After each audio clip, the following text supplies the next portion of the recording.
Kaya tiwala ko sa sarili ko eh. Sabi ko, hindi lang ako hanggang dito. Meron akong kayang patunayan sa sarili ko na hindi nakikita ng ibang tao. Gagawin ko to. Wala namang ibang magtitiwala sa'yo kundi sarili mo lang eh. Una pa lang, alam mo na, siguro naman may trabaho ka. Once na pumasok ka sa trabaho mo, ganito. Una, makakapa pa yan eh. Diba, hindi naman kagad, makukuha mo agad, hindi agad, meron agad. Boss, wait lang po sa Boss, kaya ka lang nakamali, para matuto ka. Boss, may kuwento na akong saglit, boss, ha? Alam mo, bata pa ako. Kaya bata pa ako, maliit pa ako. Alam mo, gusto ko na kaagad tumanda. Oh. Tumanda na ako, gusto ko na lang bumalik sa pagkabata.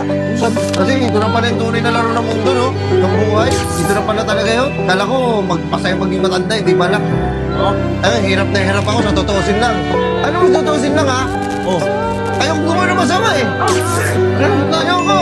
Oo, tama nga, ayoko mo magulang. Ayun, hindi mo sa'yo magulang ko. Huwag kang maging magulang, kahit ano mangyari.